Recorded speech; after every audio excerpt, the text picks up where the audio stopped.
परिचय। जब हम कमरे में चारों ओर नजर घुमाते हैं तो हम अधिकांश वस्तुओं को परावर्तित प्रकाश के अभिसारित यानी समानांतर प्रकाश किरणों को निकट लाना अथवा अपसरित यानी समानांतर प्रकाश किरणों को बिखेर देना इस क्रम में देखते हैं। अभिसरण और अपसरण की यह परिघटना गोलीय दर्पणों द्वारा होती है।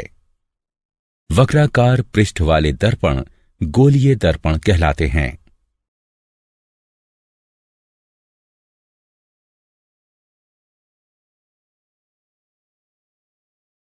उद्देश्य। इस पाठ के अंत में आप निम्न करने में सक्षम हो जाएंगे। गोलीय दर्पणों को परिभाषित करना, गोलीय दर्पणों के प्रकारों को समझना, गोलीय दर्पणों के द्वारा प्रकाश परावर्तन को समझना, अवतल दर्पण और उत्तल दर्पण, अवतल दर्पण एवं उत्तल दर्पण के मध्य अंतर कर पाना, प्रतिबिंब कैसे बनाएं, दर्पणों की संकेत परिपाटी को जानना, आवर्धन को परिभाषित करना।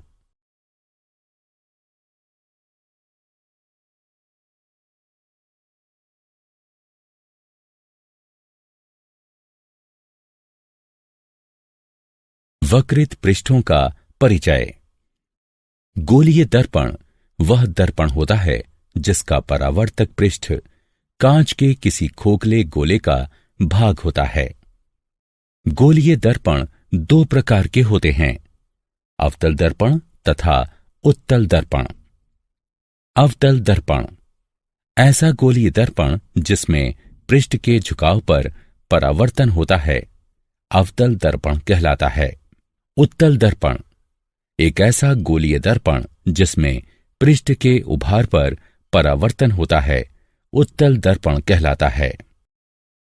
गोलीय दर्पणों को समझने के लिए आवश्यक बातें। वक्रता केंद्र, यह कांच के उस खोखले गोले का केंद्र होता है जिसका भाग दर्पण होता है। ध्रुव, गोलीय दर्पण का केंद्र ध्रुव कहलाता है। मुख अक्ष, वक्रता बिंदु तथा ध्रुव से होकर गुजरने वाली सीधी रेखा को मुख्य अक्ष कहते हैं।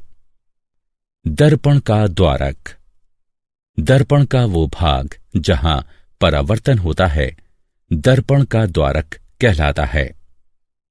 मुख्य फोकस, मुख्य अक्ष का वो बिंदु जिस पर परावर्तित होने के बाद सभी प्रकाश किरणें समानांतर तथा अभिसरित हो जाती हैं, मुख्य फोकस कहलाता है।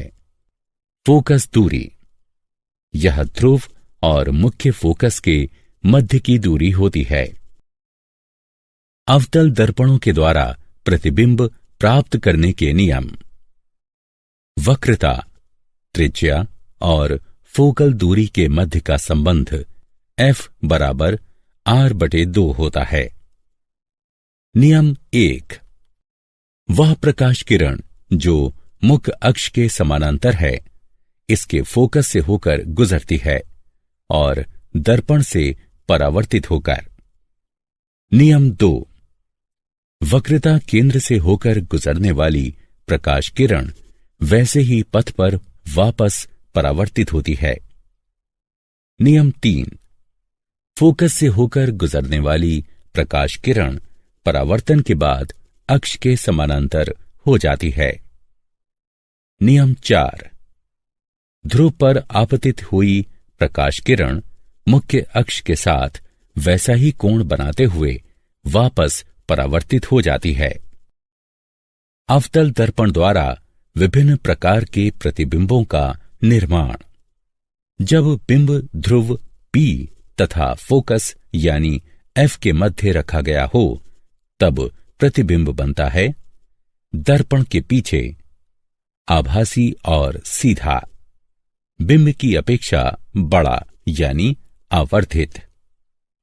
जब बिंब फोकस यानी F पर रखा गया हो, तब प्रतिबिंब बनता है अनंतता पर, वास्तविक और उल्टा, अत्यधिक विवर्धित। अवतल दर्पण द्वारा विभिन्न प्रकार के प्रतिबिंबों का निर्माण। जब बिंब फोकस और वक्रता केंद्र के मध्य रखा गया हो तब प्रतिबिंब बनता है वक्रता केंद्र से परे। वास्तविक और उल्टा, बिंब की अपेक्षा बड़ा। जब बिंब वक्रता केंद्र यानी सी पर रखा गया हो तब प्रतिबिंब बनता है वक्रता केंद्र यानी सी पर। वास्तविक और उल्टा, उसी आकार का। जब बिंब अनंतता पर हो तब प्रतिबिंब बनता है फोकस पर। वास्तविक और उल्टा, बिंब की अपेक्षा छोटा। अवतल दर्पण के उपयोग। अवतल दर्पण का उपयोग किया जाता है टॉर्चों, वाहनों, हेडलाइटों और सर्च लाइटों में परावर्तक के तौर पर। चेहरे का बड़ा प्रतिबिंब देखने के लिए शेविंग दर्पण में। दंत चिकित्सकों द्वारा रोगी के दांतों का बड़ा प्रतिबिंब देखने के लिए। उत्तल दर्पणों द्वारा बनाए गए प्रतिबिंब प्राप्त करने के नियम। नियम 1। किसी उत्तल दर्पण के मुख्य अक्ष की समांतर किरण दर्पण की ओर से आती हुई प्रतीत होती है। नियम 2। उत्तल दर्पण के वक्रता केंद्र की ओर जा रही किरण उसी पथ के द्वारा परावर्तित होती है। नियम 3। उत्तल दर्पण के फोकस की ओर जा रही किरण परावर्तन के बाद मुख्य अक्ष के समांतर हो जाती है। नियम 4। ध्रुव पर आपतित किरण मुख्य अक्ष के साथ उसी माप का कोण बनाते हुए वापस परावर्तित होती है। किसी प्रतिबिंब में निम्नलिखित विशेषताएं सदैव पाई जाती हैं। प्रतिबिंब दर्पण के पीछे बनता है। यह आभासी और सीधा होता है। यह बिंब की अपेक्षा छोटा होता है। अवतल दर्पण द्वारा विभिन्न प्रकार के प्रतिबिंबों का निर्माण। जब बिंब अनंतता पर हो तब प्रतिबिंब दर्पण के पीछे बनता है, आभासी और सीधा होता है, बिंब की अपेक्षा छोटा होता है। जब बिंब ध्रुव और अनंतता के मध्य किसी स्थान पर रखा गया हो तब प्रतिबिंब दर्पण के पीछे बनता है, आभासी और सीधा होता है, बिंब की अपेक्षा छोटा होता है। उत्तल दर्पण के उपयोग। उत्तल दर्पणों का प्रयोग वाहनों में पश्च दृश्य दर्पण के तौर पर पश्च भाग के यातायात को देखने के लिए किया जाता है। यह सदैव सीधा प्रतिबिंब निर्मित करता है। प्रतिबिंब का आकार छोटा होता है और इसीलिए हम पीछे चल रहे यातायात के विस्तृत क्षेत्र का दृश्य देख पाते हैं। दर्पण सूत्र और गणनाएं।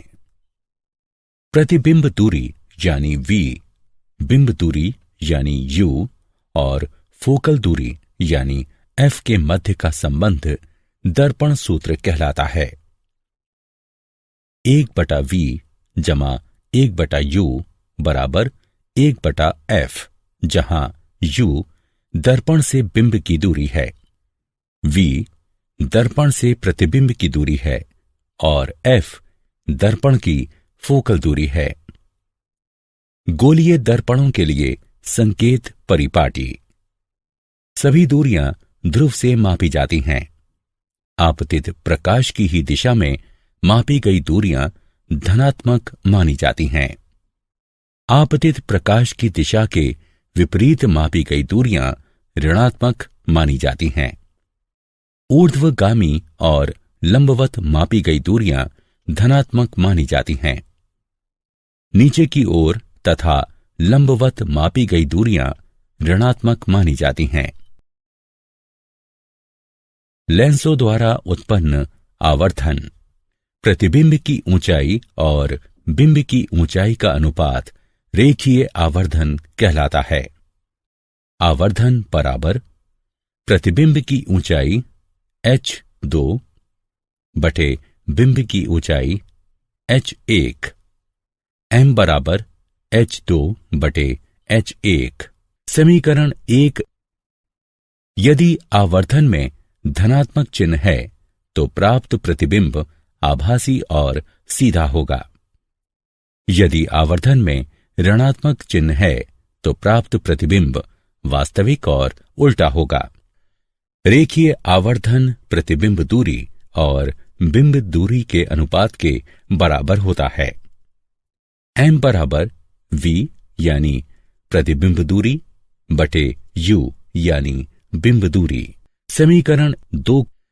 समीकरण 1 एवं 2 को जोड़ने पर हम पाते हैं h2 बटे h1 बराबर v बटे u। दर्पण में रेखीय आवर्धन m बराबर घटा v बटे u और लेंस का m बराबर v बटे u होता है। लेंस की शक्ति। किसी लेंस पर पड़ने वाली प्रकाश किरणों के अपसरण अथवा अभिसरण के परिमाण के माप को लेंस की शक्ति कहते हैं।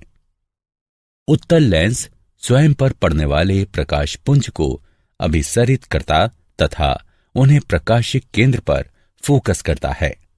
इसमें अधिक शक्ति होती है। अवतल लेंस स्वयं पर पड़ने वाले प्रकाश पुंज को अपसरित करता है और इसे कम शक्तिशाली बनाता है। लेंस की शक्ति। लेंस की शक्ति को उसकी फोकल दूरी के व्युत्क्रम के रूप में मीटर में परिभाषित किया जाता है। लेंस की शक्ति बराबर 1 बटे फोकल दूरी। आवश्यक बिंदु। उत्तल लेंस की शक्ति धनात्मक होती है। अवतल लेंस की शक्ति ऋणात्मक होती है।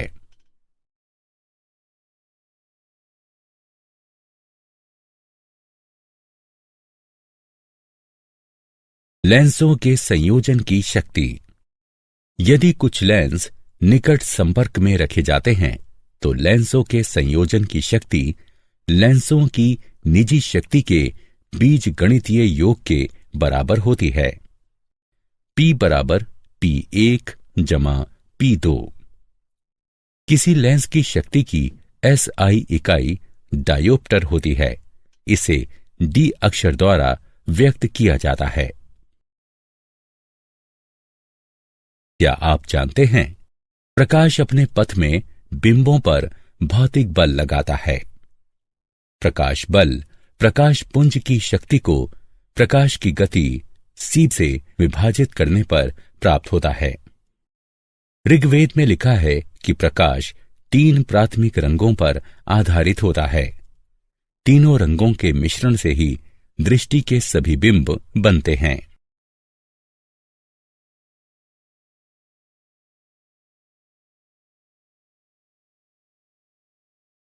सारांश।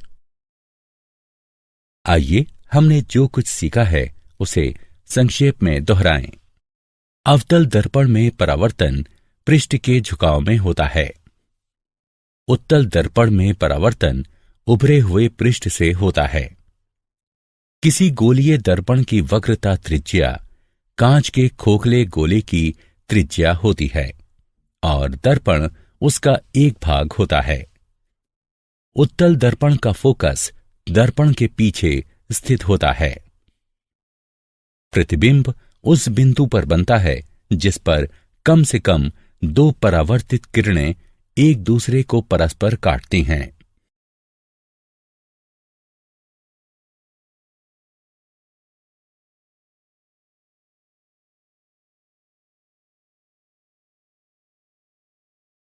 वास्तविक प्रतिबिंब सदैव उल्टा होता है और आभासी प्रतिबिंब सदैव सीधा होता है। सौर ऊर्जा के क्षेत्र में सौर भट्टियों को गर्म करने के उद्देश्य से सूर्य की किरणों को फोकस करने के लिए बड़े बड़े अवतल दर्पणों का प्रयोग किया जाता है। बिंब दूरी यानी U दर्पणों में सदैव नकारात्मक होती है। वह माध्यम जिसमें प्रकाश की गति अधिक होती है, प्रकाश की ये दुर्लभ माध्यम कहलाता है।